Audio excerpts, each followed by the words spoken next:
Untuk video kali ini saya akan berbagi tips dan pengalaman ketika Allah memberikan hidayah, ketika Allah memberikan hadiah yang tidak disangka-sangka, ketika Allah memberikan hadiah yang sangat spesial tidak diduga-duga oleh saya, yaitu perjalanan umroh. Sebelum lanjut ke video selanjutnya, jangan lupa teman-teman tekan tombol like, subscribe, dan komen di bawah ini untuk kita bisa berbagi pengalaman dan sharing ilmu. 5 tahun yang lalu diawali dengan ketika adanya sinetron Tukang Bubur Naik Haji. Pasti teman-teman ingat sinetron itu. Itu sinetron yang sangat favorit buat saya ya. Di sinetron itu saya selalu mengikuti sinetron itu, dan ketika ada kalimat labaik Allahumma labaik, itu sangat menyentuh hati saya, sangat membuat saya terinspirasi. Ya Allah, kapan saya bisa ke Ka'bah? Ya Allah, kapan saya ke Baitullah untuk menjadi bagian dari tamumu? Dan hari-hari saya nonton sinetron itu, saya mengikuti sinetron itu, dan ketika pada saat kalimat labaik Allahumma labaik itu saya selalu saja menangis. Saya menangis karena kerinduan saya ingin ke Baitullah. Kemudian hari berganti hari, bulan berganti bulan, itu tetap ada dalam hati saya bahwasanya saya meyakini dan sangat-sangat saya yakin kalau Allah akan memberangkatkan saya ke Baitullah dengan cara yang tidak diduga. Mungkin bagi saya ini hal yang nonsen ya, yang tidak mungkin karena maaf ya, karena keterbatasan dan kemampuan finansial saya. Kayaknya nggak mungkin deh saya ke sana gitu. Kayaknya nonsen deh saya ke sana. Tapi saya yakin dengan kondisi saya yang mungkin tidak seberuntung teman-teman semua, saya yakin Allah akan memberangkatkan saya. Dalam awal mulanya itu saya selalu berdoa. Dalam sholat saya selalu berdoa, ya Allah, izinkan saya untuk menjadi tamumu di Baitullah. Selalu itu, saya selalu memanjatkan doa itu dalam setiap sujud dan sholat saya. Itu sekitar 3 tahun yang lalu ya. Saya meyakini bahwa Allah pasti akan memberangkatkan saya. Dan itu saya buktikan, saya apresiasi dengan tindakan saya gitu. Saya ambil kertas kalender. Teman-teman pasti tahu ya, kalender itu kan belakangnya kosong nih. Nah, itu kan kertas besar itu. Lalu saya tulis di situ, saya berangkat umroh tahun 2016, skrip 2017. Dan itu saya paku pines di belakang pintu saya, di belakang pintu kamar saya. Saya tempelin ke situ, saya pakai paku pines itu. Dan itu tulisan itu besar ya. Dan itu bisa dibaca semua keluarga saya. Ketika anak-anak saya lalu lalang di kamar, anak-anak saya kadang suka ngejek saya ya, ibu ini agak, maaf ya, ibu ini agak stres ya katanya. Ibu dapat uang dari mana untuk berangkat ke sana gitu? Ibu pengen umroh, ibu punya uang. Dan anak-anak saya sepertinya itu hal yang tidak mungkin terjadi, karena memang mereka tahu saya nggak punya uang. Nah, dengan ucapan anak saya ini, saya membalas, kalian nggak yakin kalau Allah itu ada? Kalian nggak yakin kalau ibu ini nanti akan diberangkatkan oleh Allah? Dan anak-anak saya bilang, udah ibu, tenang aja, nanti kalau kita sudah dewasa, kita sudah kerja, pasti kita akan berangkatkan umroh ibu gitu. Dan itu kejadian itu sangat lucu buat saya. Dan ya namanya juga anak-anak ya, mereka mungkin mengira ibunya mau berangkat pakai apa gitu, karena mereka tahu kondisi kita, kondisi keterbatasan finansial kita. Hari berganti hari, waktu berganti waktu, ilmu yakin itu saya yakini dalam hati, saya pasti akan berangkat umroh. Nggak tahu kapan, nggak tahu bagaimana, dan nggak tahu dengan apa cara Allah memberangkatkan saya. Dan itu saya sangat yakin di tahun 2017 dan 2016 atau 2017 saya pasti akan berangkat gitu. Itu keyakinan saya. kejadian itu, pada saat saya meyakini itu saya selalu berdoa ya, berdoa dan yakin aja. Sinetron itu ya, saya selalu menangis itu, labaik Allahumma labaik, itu saya selalu menangis karena saya sangat rindu banget dengan Baitullah. Saya ingin berjumpa dengan Allah di sana gitu. Saya ingin menunaikan ibadah umroh di sana, saya ingin sholat di depan Ka'bah. Bagaimana rasanya? Saya ingin merasakan seperti orang-orang lain yang mereka sudah berangkat ke sana dan mereka bisa merasakan hal itu gitu. Nah, akhirnya dengan dia itu saya berdoa terus kepada Allah, terus. Dan tahun 2016 Allah benar-benar memberikan hadiah yang surprise buat saya. Hadiah spesial itu ketika perjalanan saya pulang dari teman saya ditelepon gitu. Saya ditelepon, singkat cerita, ke saudara jauh saya ditelepon, saya suruh ke rumah dia, dan sampai di sana saya ditanya, Yanti, apakah kamu sudah siap umroh gitu? Saya kaget, maksudnya apa gitu? Iya, kamu sudah siap belum berangkat umroh gitu? Saya kaget, maksudnya gimana? Saya nggak punya uang untuk umroh, katanya. Kita akan mengumrohkan kamu, Yan, katanya. Kita akan berangkatkan umroh kamu udah siap belum gitu? Saat itu juga air mata saya menetes, saya menangis, ya Allah. Apakah selama ini doa-doa saya benar-benar kau jabah hari ini, ya Allah? Dan saya menyambut hadiah itu dengan sangat-sangat, ya Allah, sangat-sangat bahagia gitu. Saya bilang saya siap gitu. Kapan saya berangkat? Saya bilang gitu. Ya udah, kamu sekarang mulai besok kamu urus paspor kamu dan persyaratan yang lainnya gitu. Saya langsung pulang ke rumah, saya antusias dan saya sangat bersemangat untuk mengurus paspor. Dan tidak sampai di situ, ketika perjalanan saya mengurus paspor dari Indramayu ke imigrasi Cirebon, itu kan cukup jauh ya, sekitar 2,5 jam perjalanan. Saya berangkat mengurus paspor itu ketika setelah subuh saya berangkat naik motor, dan cuaca hari itu sangat terang, tidak ada tanda-tanda hujan. Tapi dalam perjalanan, setelah setengah jam dalam perjalanan itu hujan gede, dan itu masih agak gelap itu hujan gede bers gitu, dan ban saya kempes, bocor gitu. Ya Allah, kenapa engkau kasih ujian seperti ini? Saya sempat mengeluh, saya sempat kecewa, sempat mengeluh, sempat nggak sabar gitu. Akhirnya saya tuntun motor itu, saya cari tambal ban ya, saya cari bengkel gitu ya. Dan alhasil nggak ada yang buka, karena memang hari masih agak gelap gitu, nggak ada yang buka. Sampai akhirnya saya tunggu sampai jam 6:30, jam 6 lebih lah. Saya tunggu sampai agak pagi gitu, baru ada satu bengkel yang buka. Akhirnya saya menambal ban di situ sampai setengah jam, dan saya melanjutkan perjalanan. Nggak sampai di situ hujan dari Allah, sampai perjalanan di tengah jalan, di jalan Pantura itu ada truk gandeng, tronton itu yang besar itu, dan saya menyalip truk itu, dan hampir saja masuk ke kolong truk itu, ke badan truk itu, karena di depan saya ada lubang yang sangat besar.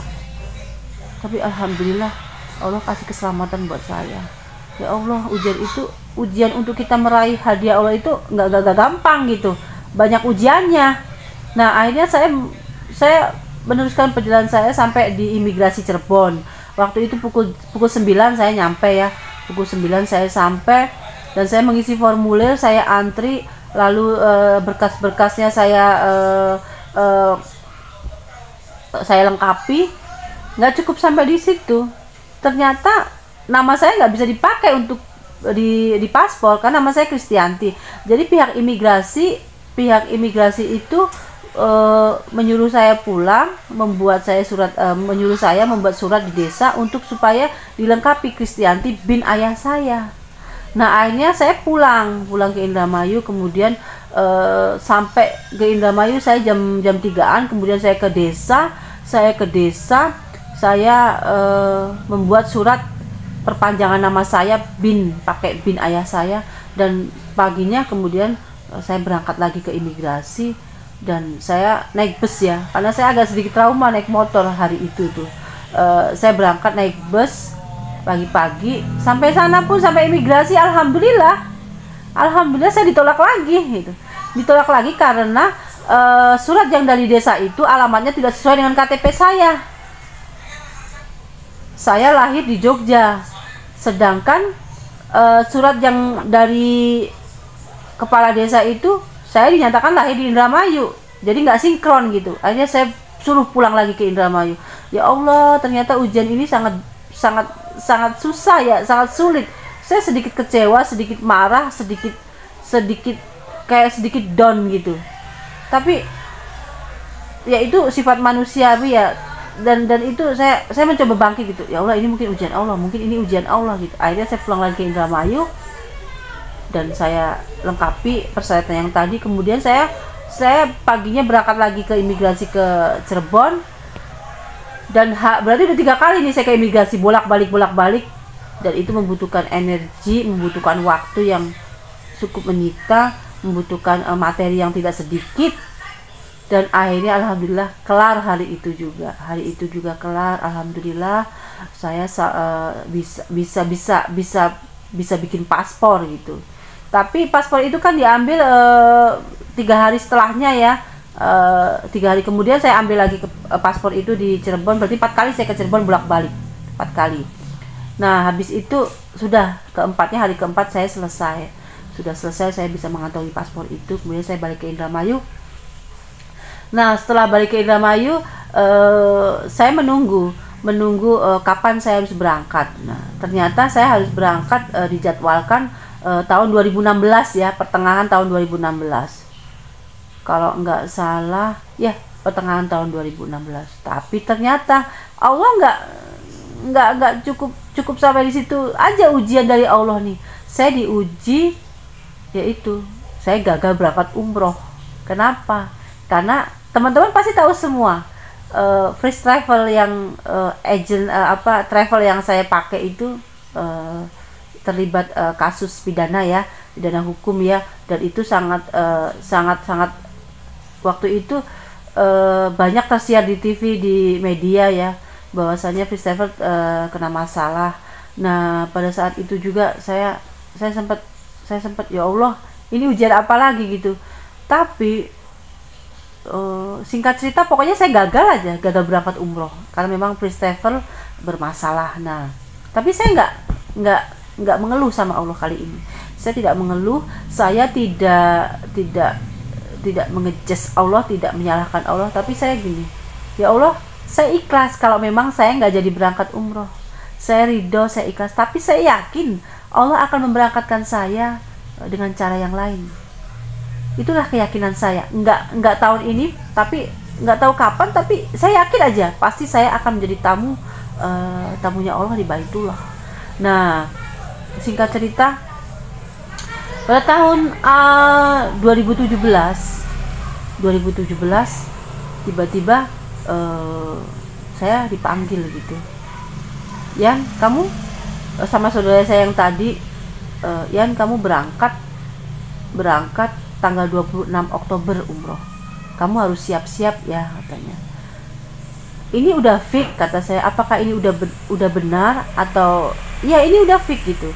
Jadi ternyata dana yang kita setorkan di first travel itu udah lunas, dan itu raib, tidak kembali, dan kita ikhlas. Dan ternyata yang mengumrohkan saya itu berpindah ke travel yang lain. Akhirnya dengan izin Allah, saya berangkat umroh tahun 2017 di bulan Oktober tanggal 26. Dan itu sangat-sangat membuat saya terharu, sangat membuat saya bahagia, dan itu adalah hadiah Allah yang sangat indah buat saya. Singkat cerita, saya berangkat umroh, saya sampai di Mekah. Saya sampai di Mekah jam 1 malam.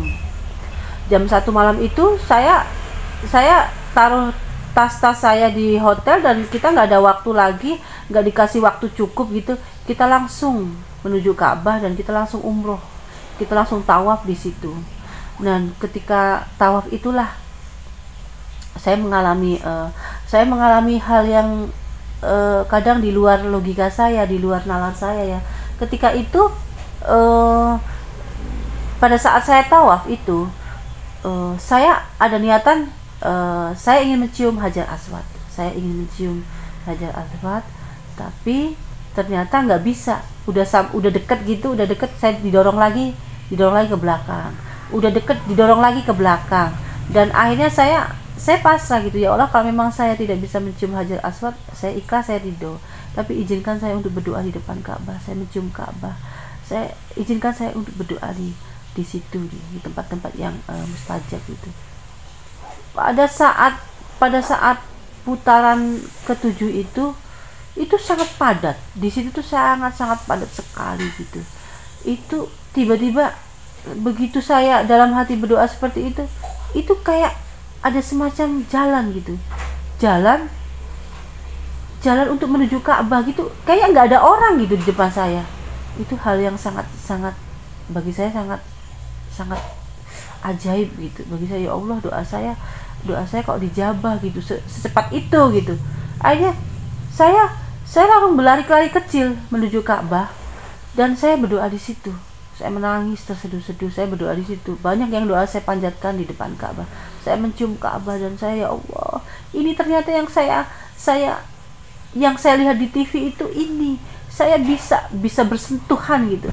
Ya Allah, sangat indah bagi saya. Berdoa di situ sangat indah bagi saya. Dan ketika saya berdoa itu saya lupa gitu. Perasaan saya lupa dengan keluarga saya, lupa dengan semuanya. Yang saya ingat hanya Allah dan Rasulullah. Nah, dan keajaiban Allah itu nggak cukup sampai di situ. Allah memberikan hadiah lagi, yaitu berupa satu, umroh, kedua berupa doa yang saya panjatkan di depan Ka'bah. Itu ada salah satu doa yang langsung dijabah sama Allah. Subhanallah. Itu pengalaman umroh saya ketika di tanah suci. Dan saya tidak bermaksud riya atau tidak bermaksud sombong. Dalam video kali ini saya hanya ingin share kepada teman-teman semua, tip buat teman-teman semua yang ingin pergi haji atau pergi umroh. Maaf apabila kalian tidak mampu secara finansial, kalian tidak mampu secara materi. Jangan berkecil hati.